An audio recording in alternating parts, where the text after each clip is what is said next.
strong conservative, Kevin Brady has never moved to Washington so he could stay close to the communities he represents. He holds more than 50 town hall meetings a year to keep himself accountable to his constituents. Kevin and his wife, Kathy, are raising 2 boys, Will and Sean, right here in Montgomery County. Without further ado, I'd like to introduce Congressman Kevin Brady.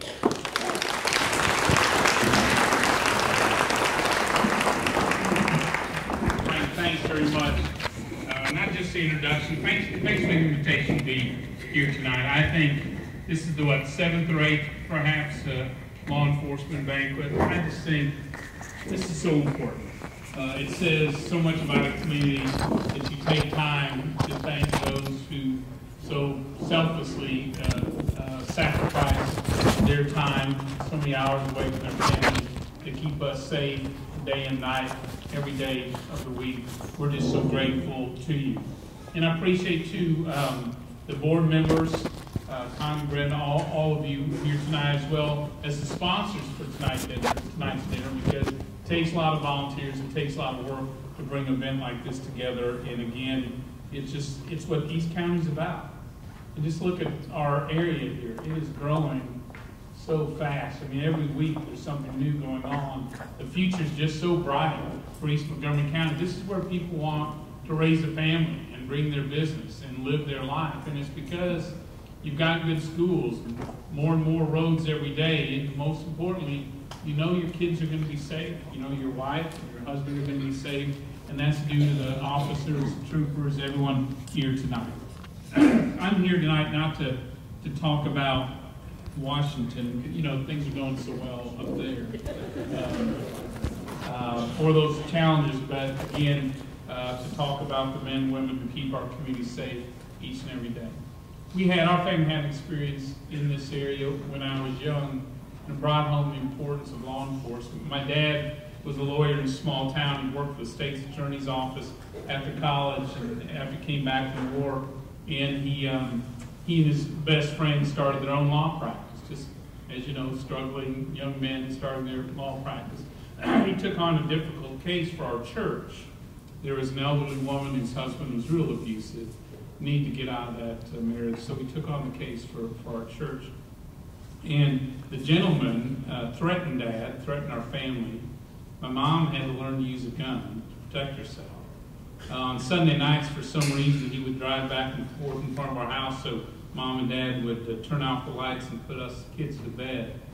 Unfortunately, when the trial started, the gentleman made good on his threat, standing up and shooting and killing my dad in the courtroom, his wife, and the judge, who thankfully lived. Now, this was in the 60s in a small town, and you just didn't expect these things to happen.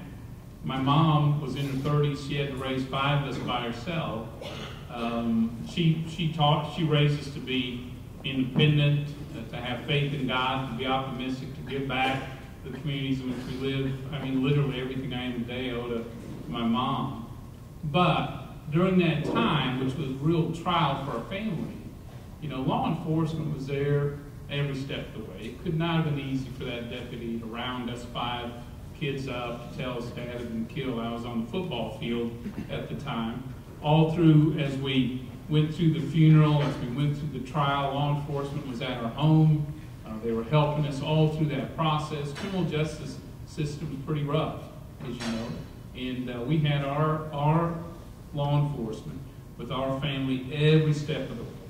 And while every family faces challenges, we just happen to get ours early in life. It really brought home to me just how important each of you is to our families, because you always think that it'll never happen to you, but it does happen to people. And thankfully we have you willing to sacrifice literally all to keep us safe, to help us through tough times. And so you have, law enforcement, you have a very special place in my heart, in my family's heart. And being a law enforcement officer is just service. It's just service to your fellow man like no others. You miss so much family time, putting us first. And tonight, we want to thank the families who allow you to be here, to look over us day and night. And I know I speak not just for everyone in the room, but this whole community is so grateful for it. Our police officers, our sheriffs, our constable deputies in this room tonight come from our communities, our colleges, our schools, and DPS. And whether you're stopping criminals, diffusing a tough situation, maybe a tough family situation, investigating crimes, or keeping our roadways safe and clear, you do what needs to be done, and you keep training for new challenges. So, when the next 911 call comes in, you're ready, and you're able. And so your selfless actions deserve more than just one night a year, but you deserve our gratitude throughout the year.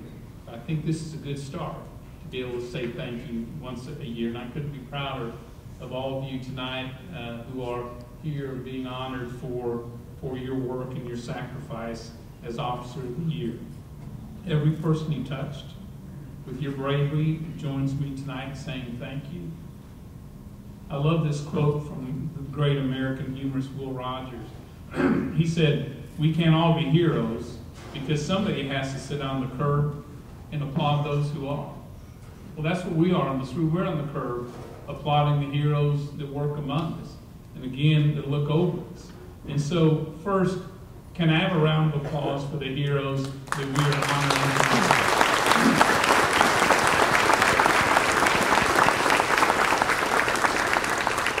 To Melinda, Dwayne, Donna, Brandon, James, Joshua, Buddy, Alec, Andy, and John, that applause is for you. And it's for every one of your colleagues, and it's for your family as well.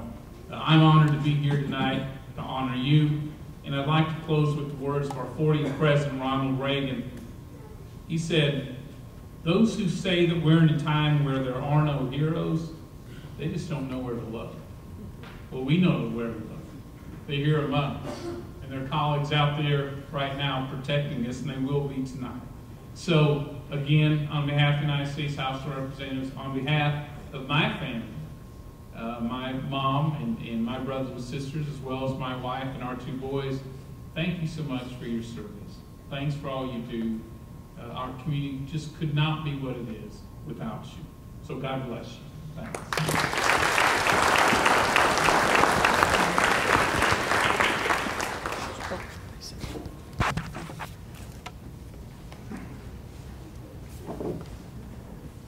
Thank you, Congressman Brady, for those great words of encouragement and recognition for our local law enforcement officers. This time we would like to go ahead and move into the recognition portion of our program. And I think we'll start with, if I get Sandy to come on up, and our chairman of the board in here, Vicki, Vice Chair, if you'd come up, we'll make our presentations to our law officers.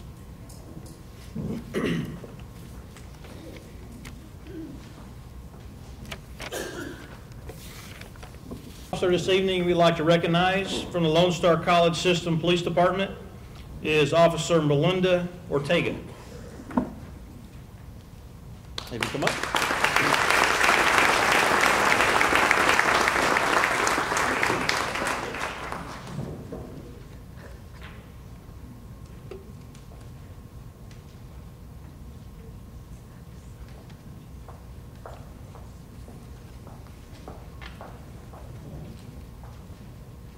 And from the Montgomery County Constable's Office, Deputy Dwayne Morrow.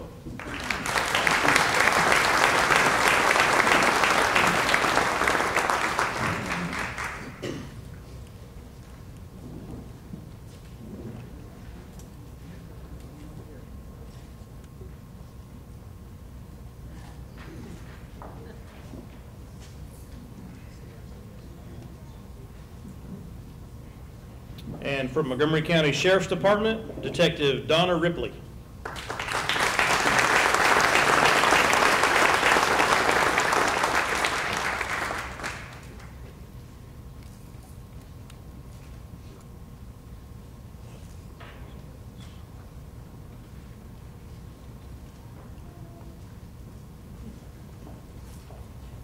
From Montgomery County Sheriff's Department, Deputy Brandon Bartoskowitz.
have some door prize drawings for those of you that